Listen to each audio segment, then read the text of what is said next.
Thank you for watching my presentation. My name is Jennifer Miller, and I will be reviewing the poster left to right and top to bottom. So let's dive in.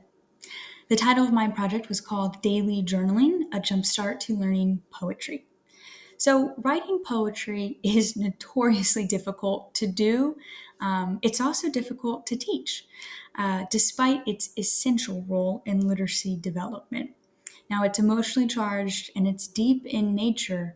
However, best practices for teaching poetry in K through 12 schools is an under-researched area.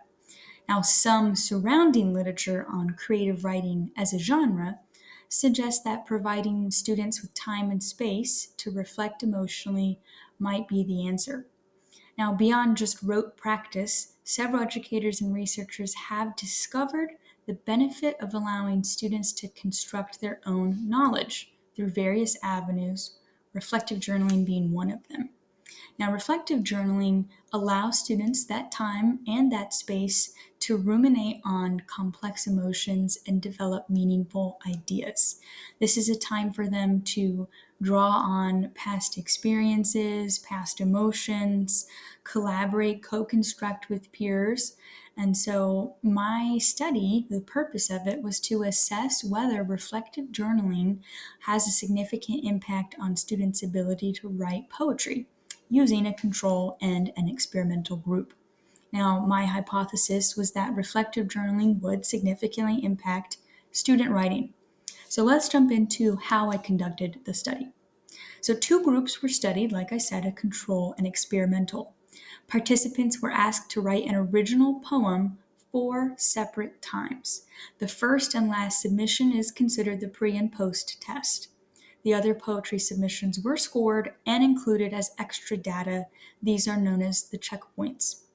So each group consisted of 13 participants each with similar demographics. And by that, I mean I had the same number of EL students, the same number of kids that had IEPs, 504s. It was the same male and female ratio between the two groups.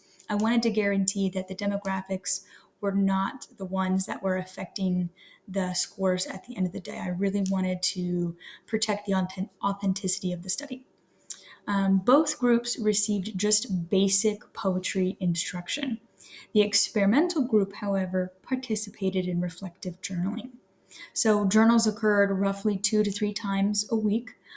They were all private except for once a week, students would do basically a discussion board, very similar to collegiate discussion boards where they respond to a prompt and their peers are required to read and respond to them as well.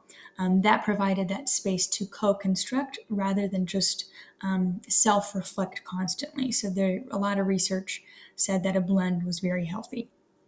Once a week, again, participants were asked to write an original poem for 4 weeks. Both groups wrote 4 poems once at the end of every week. And all poems, including the pre and post test, were scored with the exact same rubric. So if you look on the bottom left, I have my data analysis with my very simple bar chart. I just wanted to keep it easy for you guys to read and understand. So if you look here, the experimental group is the orange color, and then the control is the blue. I have my pre-test, checkpoint 1, checkpoint 2, and my post-test here. I'm going to zoom in so it's easier for you guys to read. So while you're looking at the numbers, they're at the top of each bar.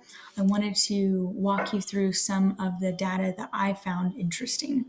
Now, both groups, I was very pleased that this showed exceptional growth from beginning to end of the study. So just as a teacher, I was very proud of my kids. The differences between each submission are as follows. And when I say differences, I mean the gap between the control and the experimental at each checkpoint. The first gap was about 7%. The second was nearly 12% difference. And then back to 5.92%, and then evened out at 6.2%. Each checkpoint, the experimental group did outscore the control significantly, the most at checkpoint 1. I did note, however, that we did have a school-wide interruption.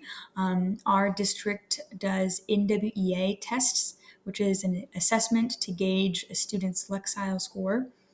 So that did interrupt my experimental group. So unfortunately, they received less instruction time and less time to complete their poetry submissions. This occurred between checkpoint 1 and checkpoint 2, which could account in the drop in score. So if you look here, um, the experimental at checkpoint 1 had a 90.52%, and then at checkpoint 2, they dropped to 89.34%, which may not seem significant to you guys, but it is about a percent in the negative. So I did want to note that the reason for that could have been those interruptions, and they were more rushed to write that poem. I will note that the control group did not have any interruptions for this week. It just affected a few periods in the day, one of which was my experimental group. So my results and my findings. After a 2-sample t-test was run, results show that participation in reflective journaling does have a significant impact regarding poetry composition. So the p-value for this study was 0.052. With my alpha level being 0.05. So it was very, very, very close. Some conclusions and implications. Now, beyond the significant impact for poetry, I personally believe reflective journaling does have a place beyond just this unit of study. I really think reflective journaling could be beneficial in any creative writing genre. So if you're teaching short stories or a formal narrative essay, I think reflective journaling could deeply benefit kids. Again, it really provides them space and time to use their past emotions, use their past situations, and talk about it, to write about it, even in just a stream of consciousness. And what that does is when they go to write their draft, their formal piece, they really have a lot of samples to pull from, because often in creative writing, the struggle is very dry, mechanical, like writing. So we don't really get a lot of emotion. It doesn't really seem realistic. It's very stiff. So reflective writing is kind of a way to remediate that, to give kids avenues for pulling out their own emotions, their motivations, and inserting it into a creative story to make it feel realistic. So I really think reflective journaling does have a place in writing in general. I also believe that I would like to try it out with my fiction reading. I think it is a really good way for kids to process and relate to characters through their own feelings and experiences. So I was very pleased with the study. I'm very proud of my students just for their performance and willingness to participate. And I'm excited as an educator to use this strategy moving forward. So you can see in the bottom are my references. Again, they're tiny, so you might have to zoom in if you want to peruse them. But I would just like to say thank you very much for taking the time to listen.